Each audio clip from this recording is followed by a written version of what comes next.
জানেন আমরা বিগত কয়েক জুমায় নবীজির সিরাত নিয়ে আলোচনা করে এসেছি। তো আজকে আমরা সেই বিষয় নিয়ে আলোচনা করব না। আপনারা জানেন, অবগত আছেন, আমরা আমাদের সামনে যখন যে বিষয়গুলা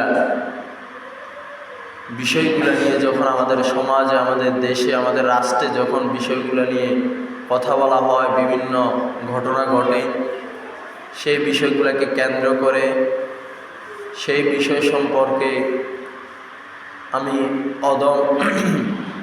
আপনাদেরকে জুমার মিম্বর থেকে কিছু দিক নির্দেশনা কিছু দেওয়ার জন্য চেষ্টা করে থাকি। তারই ধারাবাহিকতায় আপনারা ইতিপূর্বে বিভিন্ন খবরের মাধ্যমে, বিভিন্ন নিউজের মাধ্যমে আপনারা দেখতে পেরেছেন আমাদের এই 97 কিংবা 98% বাংলাদেশেই ইসলাম বিদ্বেষীরা, ইসলামের শত্রুরা ইসলামকে ধ্বংস করার জন্য, ইসলামকে পৃথিবীর থেকে বিতাড়িত করার জন্য, বাংলাদেশ থেকে ইসলামকে দূর করে দেওয়ার জন্য বিভিন্ন রকমের ষড়যন্ত্র, বিভিন্ন রকমের কৌশল, বিভিন্ন রকমের ইসলাম ইমানদার মুমিন বান্দাদের উপর জুলুম নির্যাতন শুরু করে দিয়েছে। এমনকি ইতিপূর্বে আপনারা দেখেছেন বিগত কয়েকদিন আগেই আমাদের চট্টগ্রাম একজন আইনজীবী যেই মুসলিম ভাইদের পক্ষ নিয়ে বিভিন্ন রকমের মামলা মোকদ্দমা, বিভিন্ন রকমের বিষয় নিয়ে তিনি তাদের সাথে সঙ্গ দিয়ে তাদেরকে ইসলামের পথে অনুসরণ, ইসলাম মানার জন্য তাদেরকে সহযোগিতা করে থাকতেন। তো আমার দেশের ইসলাম বিদ্বেষীরা, ইসলামকে ধ্বংসকারীরা টার্গেট করে ওই আইনজীবী ভাইকে হত্যা করেছে। আপনারা দেখেছেন কি দেখেন নাই? তো তারই ধারাবাহিকতায় আজকে আমরা সেই বিষয় নিয়ে ইসলাম থেকে, কোরআন থেকে কয়েকটি কথা আমরা আপনাদের সামনে আলোচনা করব।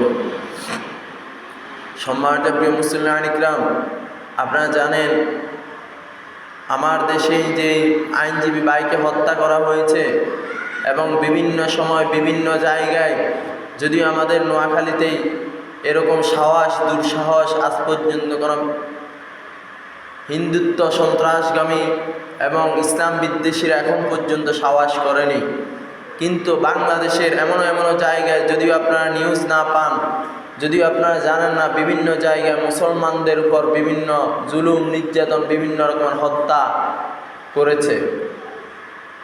আমরা ইন্টারনেটের মাধ্যমে, বিভিন্ন তথ্যের মাধ্যমে, গোয়েন্দা সংস্থার মাধ্যমে আমরা জানতে পারি আমার দেশের চট্টগ্রাম বিভিন্ন পাহাড়ি অঞ্চলে যে সকল মুসলমান ভাইরা রয়েছে, এই মুসলমান ভাইদের উপরও বিভিন্ন সময় হিন্দুত্ব সন্ত্রাসকামীরা বিভিন্ন রকমের তাদের উপর নির্যাতন করেছে।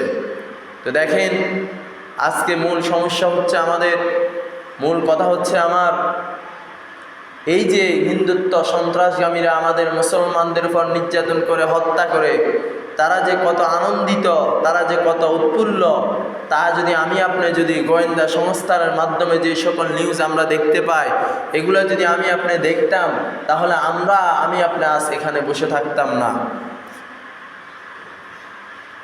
আমরা মনে করি আমাদের দেশে যেই সকল ইহুদি খ্রিস্টান বিধর্মীরা রয়েছে তারা আমাদের বন্ধু, কিন্তু আল্লাহ রাব্বুল আলামিন কোরআনুল কারীমে বলেন, ইয়া আইয়ুহাল্লাযীনা আমানু লা তাত্তাখিযুল ইয়াহুদা ওয়ান নাসারা আউলিয়া বা'দুহুম আউলিয়া বা'দ। দুনিয়াতে যে সকল ইহুদি খ্রিস্টান বিধর্মীদেরকে তোমরা দেখতে পাও, এরা প্রকৃতপক্ষে তোমাদের বন্ধু নয়, এরা কখনো তোমাদেরকে আপন ভাবে না, এরা শুধু তোমাদের সাথে বন্ধুত্ব স্বরূপ আচরণ করে, এরা তোমাদের সাথে বন্ধুত্ব স্বরূপ আচরণ করেই তোমাদেরকে ধ্বংসের অতলে নিয়ে যাওয়ার জন্য তাদের সর্বোচ্চ প্রচেষ্টা তারা চালিয়ে যায়। কিন্তু আজকে আমরা মনে করি যে ইহুদি খ্রিস্টান এবং বিধর্মীরা, সন্ত্রাসগামীরা আমাদের বন্ধু।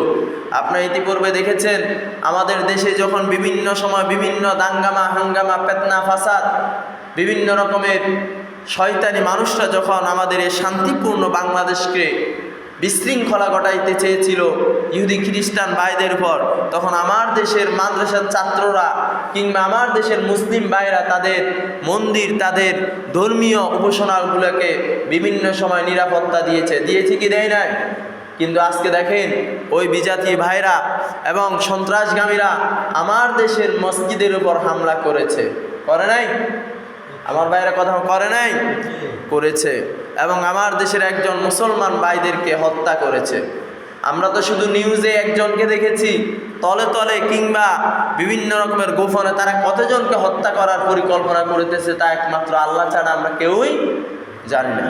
অথচ আমার ভাইরা একটু খেয়াল করে শুনি, আমার বন্ধুগণ একটু খেয়াল করে শুনি, প্রিয় নবী মুহাম্মদ রাসূলুল্লাহ সাল্লাল্লাহু আলাইহি ওয়াসাল্লাম হাদিসের ভিতরে ফরমান, আল মুসলিমু কাসাদিন ওয়াহিদিন, দুনিয়ার ভিতরে যখন সকল মুসলমান একটা, দুনিয়াতে যত মানুষ আল্লাহর কোরআন এবং রাসূলের প্রতি ঈমান এনেছে, প্রত্যেক মুসলমান তারা একে অপরের দেহের মতো। কেমন করে দেহের মতো? একজন মুসলমানকে যখন হত্যা করা হবে, একজন মুসলমান ইমানদারের উপর যখন বিজাতীয়রা, সন্ত্রাসরা, ইসলাম বিদ্বেষীরা, কোরআন বিদ্বেষীরা যখন হামলা দাম্মা করবে, তখন অপর মুসলমান বসে থাকতে পারবে না। কেননা হাদিসের মধ্যখানে বিশ্বনবী মুহাম্মদ রাসূলুল্লাহ সাল্লাল্লাহু আলাইহি ওয়াসাল্লাম বলেন, ইনিস্তাতাআইতুহু, যদি তার দেহের যেমন করে একজন মুসলমানের উপর আক্রমণ করলে অপর মুসলমান কেন বসে থাকতে পারবে না? একজন মানুষের শরীরে যখন চোখে যখন আঘাত হয় কিংবা মাথা ব্যথা হয়, সেই মানুষের পুরো শরীর অস্তিত্বশীল এবং অসুস্থকর হয় কি হয় না? আমার ভাইরা কথা হয় কি হয় না? ফর এক্সাম্পল, আমি আজকে আপনাদের এখানে মিম্বরে বসে কথা বলতেছি, শারীরিকভাবে যদি আমি একটু অসুস্থ, যদি এখন যদি মাথা ব্যথা হয় কিংবা চোখের ব্যথা হয়, তাহলে আমার পুরো শরীর কি অসুস্থকর হবে না? আমার ভাইরা কথা বলেন না কেন? অসুস্থকর হবে কি হবে না? অতএব বিশ্বনবী বলতেছে, যদি একজন মুসলমানের উপর কোনো বিজাতীয়, কোনো ইহুদি, খ্রিস্টান কিংবা ইসলাম বিদ্বেষীরা যদি কোনো মুসলমানদের উপর আক্রমণ করে, তেমনি করে সারা ওয়ার্ল্ডের মুসলমানদের শরীরে এরকম আগুন জ্বলতে হবে, তাহলেই সেই প্রকৃতপক্ষে মুমিন এবং মুসলমান হতে পারবে। অতএব দেখেন, আজকে আমার দেশে যখন মুসলমানদের উপর নির্যাতন, জুলুম করা হয়, হত্যা করা হয়, আমার দেশের নামদারি মুসলমানরা শুধুমাত্র নামাজ, রোজা, যাকাতের ভিতরে সীমাবদ্ধ থাকে, যে আমার একজন মুসলমানের উপর নির্যাতন করতেছে, জুলুম করতেছে, এই নিয়ে তার কোনো মাথা ব্যথা নাই। আছে না নাই? এমনকি দেখা যায় ইমানকে বিক্রি করে সে তাদের সাথে তাল মিলিয়ে মুসলমানদেরকে ধ্বংস করার জন্য বিভিন্ন রকমের ষড়যন্ত্র করে। এরকম মুসলমান বাংলাদেশে আছে না নাই? তাহলে আমরা কি প্রকৃতপক্ষে মুসলমান ইমানদার হতে পেরেছি? দেখেন আবার এই জ্বলন্ত প্রমাণ এই হাদিসে, যে বিশ্বনবী মুহাম্মদ রাসূলুল্লাহ সাল্লাল্লাহু আলাইহি ওয়াসাল্লাম বলেছেন, একজন মুসলমানের উপর আক্রমণ আসলে ওপর মুসলমানের শরীরে আঘাত এবং রাগ খুব আসার কথা, এই নিয়ে বিশ্বনবী মুহাম্মদ রাসূলুল্লাহ সাল্লাল্লাহু আলাইহি ওয়াসাল্লামের একটি ঘটনা, এর জ্বলন্ত প্রমাণ। আমার নবী যখন মদিনা থেকে মক্কায় হিজরতের উদ্দেশ্যে, দাওয়াতের উদ্দেশ্যে গিয়েছেন, দাওয়াতের হুদায়বিয়ার সন্ধিতে যখন বিশ্বনবী মুহাম্মদ রাসূলুল্লাহ সাল্লাল্লাহু আলাইহি ওয়াসাল্লামকে যখন কাফের কুফার শক্তিরা তাদের হুদায়বিয়া সন্ধিতে যখন বাধা প্রদান করলেন, তিনি উমরা করার উদ্দেশ্যে সাহাবীদেরকে নিয়ে মক্কায় অগ্রসর হচ্ছেন, তখন কাফের মুশরিকরা তিনাকে বাধা প্রদান করলেন। বাধা প্রদান করার পর তিনি ওসমান রাদিয়াল্লাহু তাআলা আনহুকে মক্কায় পাঠালেন। তিনি ওসমান রাদিয়াল্লাহু তাআলা আনহুকে যখন মক্কায় প্রেরণ করলেন দূত হিসাবে, এই জন্য প্রেরণ করলেন ওসমানকে, যেন তিনি যে কাফেরদেরকে বলতে পারেন, আমরা যুদ্ধের জন্য আসি নাই, আমরা আমাদের উমরা পালন করার উদ্দেশ্যে মক্কার দিকে অগ্রসর হচ্ছি, আমরা যুদ্ধ করব না।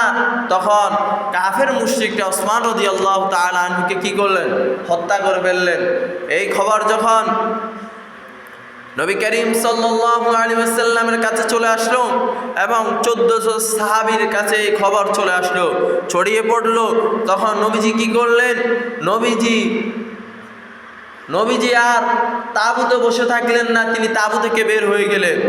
তিনি কাফের মুশরিকরা তো ওসমান রাদিয়াল্লাহু তাআলা আনহুকে হত্যা করে নাই, কিন্তু তারা এই খবর দিয়েছে শুধুমাত্র মুসলমানদের শক্তি কেমন, মুসলমানদের কঠোরতা কেমন, এই বিষয়গুলো নিয়ে মুসলমানদেরকে একটু সতর্ক দেওয়ার জন্য। হত্যার খবর দিয়েছে। কিন্তু দেখেন, যখন এই খবর নবীজি শুনেছেন, সাথে সাথে নবীজি 1400 সাহাবী নিয়ে এবং নবীজি তাঁবুর ভিতরে বসে না থেকে তাঁবুর থেকে বের হয়ে গিয়ে তিনি সকল সাহাবীদেরকে ডাক দিয়ে বললেন, ইয়া আসহাবাস শাজারা, হে সাহাবীগণ জলদেহ, আমার কাছে আসো, তোমরা আমার কাছে আসো। আমি একটি খবর শুনেছি যে আমার ওসমানকে যখন আমি দূত হিসেবে মক্কায় প্রেরণ করেছি, তারা আমার ওসমানকে হত্যা করেছে। অতএব তোমরা আমার সাথে বায়াত গ্রহণ করো। হাতে হাত রেখে নবীজি সাহাবীদেরকে বায়াত গ্রহণ করিয়েছেন। কেমন বায়াত গ্রহণ করিয়েছেন? এই বায়াত সেই বায়াত না। আমার দেশে যখন বায়াত গ্রহণ করা হয়, ফির মুরিদি বায়াত গ্রহণ করা হয়, কিন্তু এই বায়াত সেই বায়াত না। এই বায়াত ছিল যুদ্ধের বায়াত। এই বায়াত ছিল একজন মুসলমানকে হত্যা করার বায়াত। এই জন্য এরপর থেকে ইসলামে বায়াত গ্রহণ করাকে ফরজে আইন করা হয়েছে। যখন নবীজি এভাবে বায়াত গ্রহণ করলেন, নবীজি ডান হাত দিয়ে বাম হাতকে একত্র করে সাহাবীদেরকে একত্রিত করে বায়াত গ্রহণ করে ওই কাফের ফুজ্জারদের সাথে লড়াইয়ের জন্য নবীজি প্রস্তুত গ্রহণ করে ফেললেন। এবং যখন এভাবে সাহাবীদেরকে 1400 সাহাবীদেরকে নিয়ে নবীজি বায়াত গ্রহণ করলেন, বায়াত গ্রহণ করে নবীজি ক্ষুব্ধ হয়ে তাদের সাথে যুদ্ধের ঘোষণা করে দিলেন। তার মানে এই ঘটনা যারা বোঝা যায়, কিয়ামত পর্যন্ত যদি কোনো মুসলমানকে হত্যা করা হয়, কোনো মুমিনকে হত্যা করা হয়, কোনো মুমিনকে এবং কোনো ইমানদার বান্দাকে যদি কখনো আপনার বন্দী করা হয়, তাহলে আমরা একে অপর মুসলমানদের উপর বায়াত গ্রহণ করে যুদ্ধ ঘোষণা করা ফরজ হয়ে যায়। এই আইন আমাদেরকে যিনি দিয়েছেন তিনি কে? আমার ভাইরা কথা বলেন, তিনি কে?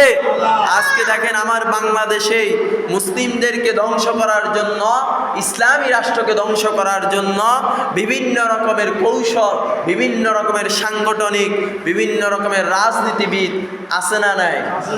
আমার ভাইরা কথা বলেন, আছে না নাই? যদি নাই থাকতো, যদি এরকম প্রচেষ্টা তারা যদি নাই করতো, তাহলে এই 97-98% বাংলাদেশের যে মানুষ ইসলাম প্রেমী, ধর্ম যার উৎসব সবার, যখন যার যার ধর্ম সে পালন করে থাকে নির্দ্বিধায়, তখন এই পরিস্থিতি শান্তি শৃঙ্খলা দেশেই কেন বিশৃঙ্খলা সৃষ্টি হয়? আমার ভাইরা কথা বলে, কেন বিশৃঙ্খলা সৃষ্টি হয়? এর মানে বোঝা যায় যে আমার দেশে ইসলামকে ধ্বংস করার জন্য এক সন্ত্রাসগামী আমার দেশেই প্রচেষ্টা চালাইতেছে। অতএব আমাদেরকে কি বসে থাকার সময় আছে? আমার ভাইরা কথা বলেন, আপনার ইসলাম, আপনার ঈমান চলে যাচ্ছে, আপনি একজন মুসলমান হিসেবে, আপনি একজন ঈমানদার হিসেবে আপনি কি চুপ থাকতে পারেন? আমার ভাইরা কথা, চুপ থাকা যাবে? কখনোই না। অতএব এমনকি যেই সকল মুনাফিক নামদারি মুসলমানদাররা, যেই সকল নামদারি মুসলিমরা, ইমানদাররা 5 ওয়াক্ত নামাজ পড়েন, নিজেদেরকে ইমানদার বলে দাবি করেন এবং ইসলামকে ধ্বংস করার জন্য ইসলামের বিপক্ষে যারা রয়েছে তাদের সাথে তাল মিলাচ্ছেন, মুনাফিকি কাজ কারবার করতেছেন, ফিতনা ফাসাদ করতেছেন, তাদেরকে আমরা সতর্ক বার্তা হিসেবে জানাই দিতে চাই, এটা দিল্লি নয়, এটা ফিলিস্তিন নয়, এটা ইসরায়েল নয়, যেই দেশে মুসলমানদের উপর নির্যাতন, সীমালঙ্ঘন, হত্যা করা হবে। দিল্লিতে যেমন করে মুসলমানদের উপর বিভিন্ন রকমের হত্যা করা হয়েছে, এটা হচ্ছে বাংলাদেশ, এটা শাহজালালের বাংলাদেশ, এটা 100% বাংলাদেশ, এটা মুসলিমদের বাংলাদেশ। অতএব এই দেশে এরকম দুঃসাহস কেউ করতে পারবে না। যদি যারাই করবে তাদেরকে প্রতিহত করার জন্য আমরা মুসলমানরা প্রস্তুত আছি কি আছি না? অতএব আমাদেরকে সাহায্য যিনি করবেন তিনি কে?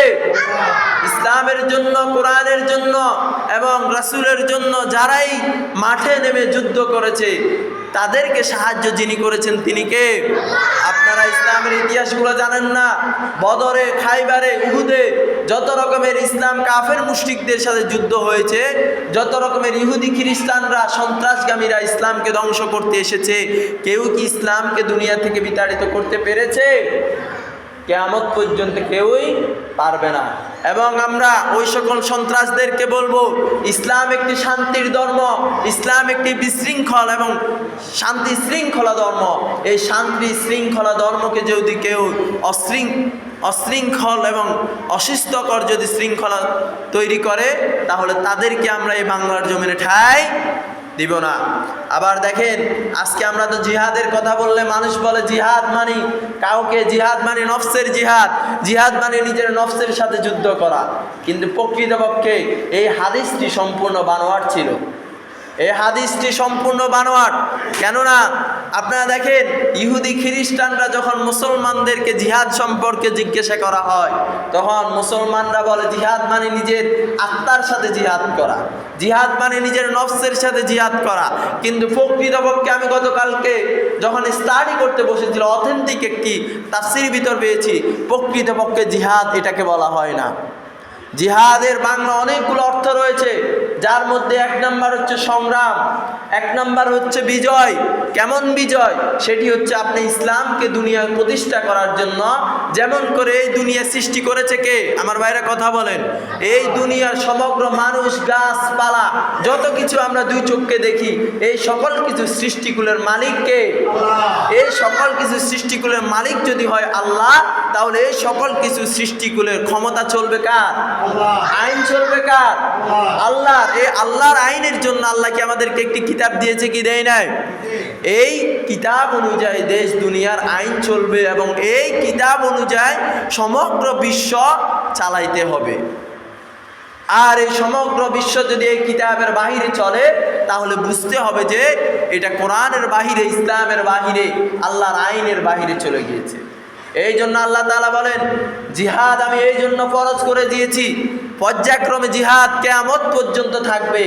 জিহাদ শুধু ইসলামের বিজয় আসলে শেষ হবে না, জিহাদ কিয়ামত পর্যন্ত থাকবে, যতদিন পর্যন্ত আল্লাহর জমিনে আল্লাহর দ্বীন প্রতিষ্ঠা না হবে, আল্লাহর জমিনে আল্লাহর কোরআনের আইন প্রতিষ্ঠা না হবে, আল্লাহর জমিনে আল্লাহর ঈমান, আল্লাহর ইসলাম যতদিন পর্যন্ত বিজয় না হবে, ততদিন পর্যন্ত এই জিহাদকে ফরজ যিনি করেছেন তিনি কে? কেননা দেখেন, এই জিহাদকে মুসলমানদের থেকে বিভিন্ন রকমের কটু যুক্তি দিয়ে ইহুদি খ্রিস্টানরা কেন দূর করে রেখেছে? এই জিহাদের চেতনা, এই জিহাদের উগ্রগামী যদি মুসলমানদের হৃদয় যদি একবার তৈরি করে দিতে পারে, তাহলে ইহুদি খ্রিস্টানরা দুনিয়ায় যে ক্ষমতা চালাচ্ছে, আজকে ইসরায়েল বলেন, আজকে সমগ্র ওয়ার্ল্ডের ক্ষমতাশীল আমেরিকা বলেন, এই আমেরিকাও মুসলমানদের কাছে অস্তিত্ব থাকবে না। এই জন্য ইহুদি খ্রিস্টানরা মুসলমানদের হৃদয় থেকে জিহাদের চেতনা, জিহাদের জাগ্রতকে বিভিন্ন রকমের যুক্তি দিয়ে তারা মুসলমানদের হৃদয় থেকে জিহাদকে বিতাড়িত করে দিয়েছে। কেননা মানুষের স্বভাব হচ্ছে এমন, ইহুদি খ্রিস্টানরা ভালো করে জানে, আমরা যদি ক্ষমতায় থাকি, আমরা যদি সমগ্র ওয়ার্ল্ডকে আমরা যদি নিয়ন্ত্রণ করি, তাহলে মুসলমানরা কখনো আমাদের উপর নাক গলাইতে পারবে না, তাহলে কখনো মুসলমানরা আমাদের উপর বিজয় অর্জন করতে পারবে না। এই জন্য দেখেন, ইসলামী রাষ্ট্র কায়েম এবং খেলাফত, ইসলামী আইন অনুযায়ী দিন প্রতিষ্ঠা করা ফরজ আল্লাহ তাআলা এই জন্য করেছেন। কেননা আপনি যদি ক্ষমতায় থাকেন, আজকে দেখেন আফগানিস্তান বলেন, বিভিন্ন মুসলিম কান্ট্রিগুলো বলেন, এই আফগানিস্তানের উপর একসময় মুসলমানদের উপর নির্যাতন জুলুম কম ছিল না বেশি ছিল? আমার ভাইরা কথা বলেন, কম ছিল না বেশি ছিল? আফগানিস্তান, ইরান, ইরাক, এই দেশগুলোর উপর আমেরিকা এবং ইহুদি খ্রিস্টানদের নির্যাতন জুলুম সীমালঙ্ঘন অনেক বেশি ছিল। আপনারা অনেকেই জানেন ইতিহাস, আজকে আফগানিস্তান যখন আল্লাহর দিন মানতে চেষ্টা করতেছে, আজকের এই আফগানিস্তান যখন আল্লাহর কোরআন দিয়ে দেশ পরিচালনা করতে শুরু করেছে, আজকের এই আফগানিস্তান যখন কোরআন যেভাবে হককে হক বলেছে, না হককে মানুষের হক কিভাবে পৌঁছে দিতে হয়, যেভাবে যখন আল্লাহ যে বিধানগুলো দিয়েছে, বিধানগুলো যখন তারা মানতে শুরু করেছে, তখনই ওই দেশের উপর রহমত এবং বারাকা যিনি দিন দিন বৃদ্ধি করতেছে তিনি কে? আজ থেকে 5 বছর 10 বছর পরে এখন আফগানিস্তান যেভাবে চলতেছে, আফগানিস্তান যেভাবে উন্নত অগ্রসরগামী হয়ে যাচ্ছে, যদি এভাবেই যদি চলতে থাকে, আমি চ্যালেঞ্জ দিয়ে বলবো আগামী বিশ্বে 1 নাম্বার দেশ হিসেবে আফগানিস্তানকে যিনি করে দিবেন তিনি কে?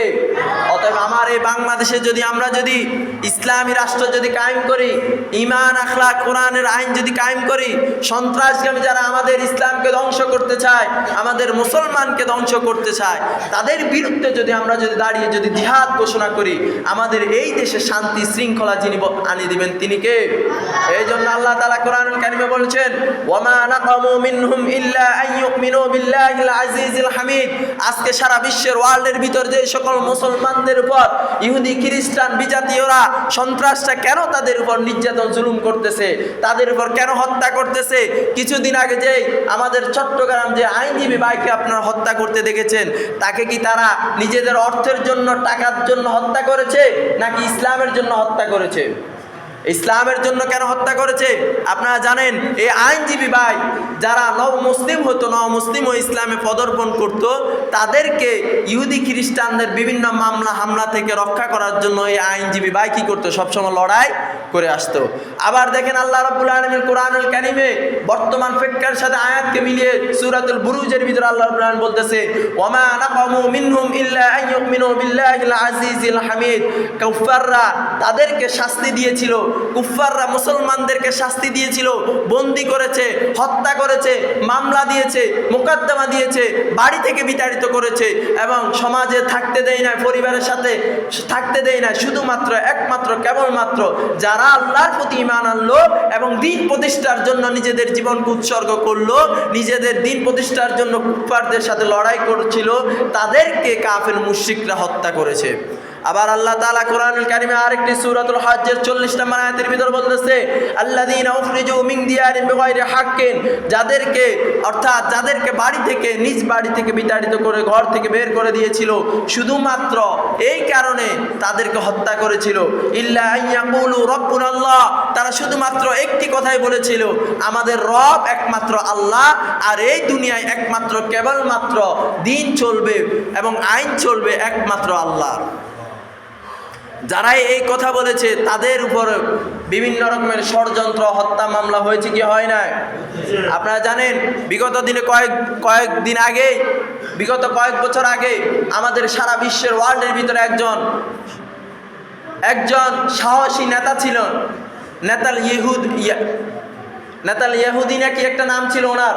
তিনি যখন আফগানিস্তানের উপর যখন বিভিন্ন রকমের আমেরিকার যখন ষড়যন্ত্র, আমেরিকা যখন আফগানিস্তানের মুসলমানকে ধ্বংস করতে এসেছিল, দিল্লির মুসলমানকে ধ্বংস করতে এসেছিল, ইরাকের মুসলমানকে ধ্বংস করার জন্য বিভিন্ন রকমের ষড়যন্ত্র করেছিল, তখন এই নেতাল ইহুদ তিনি তাদের সাথে যুদ্ধ করার জন্য ঘোষণা দিয়েছেন। তিনি বসে থাকেন নাই, তিনি প্রতিবাদ জানিয়েছেন। এই কারণে ওই নেতাল ইহুদি আমেরিকার ষড়যন্ত্রে তিনাকে হত্যা করা হয়েছে। এভাবে পর্যায়ক্রমে সারা ওয়ার্ল্ডে যতজনই ঈমান এনেছে, আল্লাহর দ্বীন প্রতিষ্ঠা করার জন্য চেষ্টা করেছে, এমনকি আমার এই বাংলাদেশে বিভিন্ন সময় বিভিন্ন রকমের দাঈ-ইলাল্লাহগণকে, কোরআনের ফাঁকিগণকে হত্যা করা হয়েছে কি হয় নাই? আজকে শুধুমাত্র হত্যা করে শেষ ক্ষান্ত হন নাই তারা এখন বিভিন্ন রকমের সন্ত্রাসগামী ইসলাম বিদ্বেষীর সাথে হাত মিলিয়ে, কাঁধে কাঁধ মিলিয়ে আমার দেশ থেকে ইসলামকে বিতাড়িত করার জন্য তারা ষড়যন্ত্র করতেছে। এই আমলিকপন্থী আছে না নাই? তাহলে দেখেন, এই বাংলার জমিন থেকে ইসলামকে কি বিতাড়িত করতে পারবে?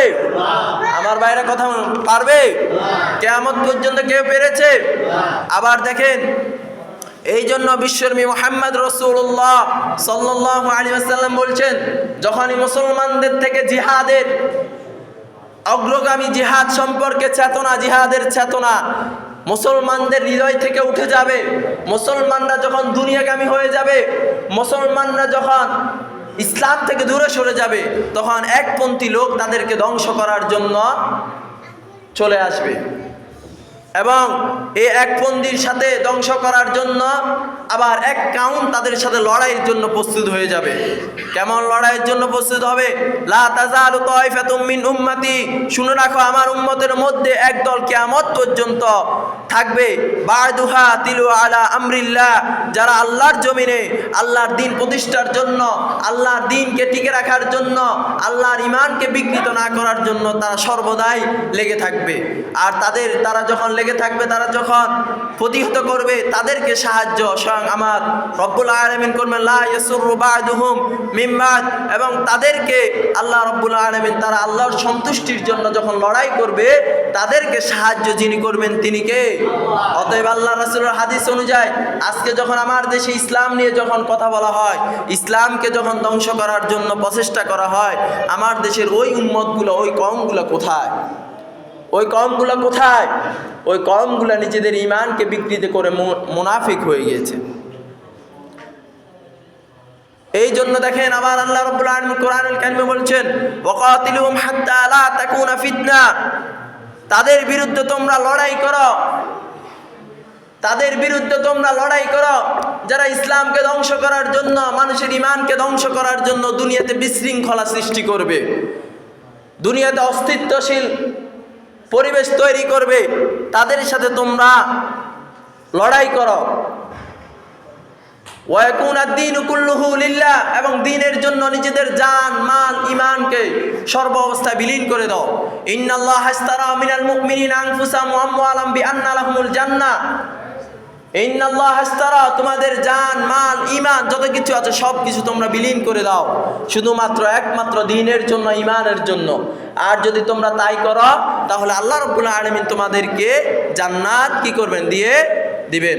অতএব আমার ভাইরা, আমার দেশে যখন ইসলাম নিয়ে কথা বলা হবে, ইসলামকে ধ্বংস করার জন্য বিভিন্ন অপকৌশল ছাড়ানো হবে, ষড়যন্ত্র করা হবে, কারা কারা রাজি আছেন ইসলামের জন্য নিজেদের জীবন যৌবন, নিজের অর্থ, নিজেদের জান মাল সব কিছু বিসর্জন করে দিতে কারা কারা রাজি আছেন? দুই হাত উত্তোলন করে আল্লাহকে দেখিয়ে দেন। আল্লাহ রাব্বুল আলামিন আমাদেরকে ইসলামের জন্য, কোরআনের জন্য, ঈমানের জন্য নিজেদের জীবনকে উৎসর্গ করার তৌফিক দান করুক। আমরা সকলে বলি আমিন। আল্লাহ রাব্বুল আলামিন আমাদের সকলকে এই হাত উত্তোলনের মাধ্যমে আল্লাহর সন্তুষ্টি যেন অর্জন করতে পারে, আল্লাহ আমাদের সকলকে তৌফিক দান করুক। ওয়া আখির দাওয়ানা আলহামদুলিল্লাহি রাব্বিল আলামিন। আমরা যেন কাবলি জুমা আদায় করি, আমরা কাবলি জুমা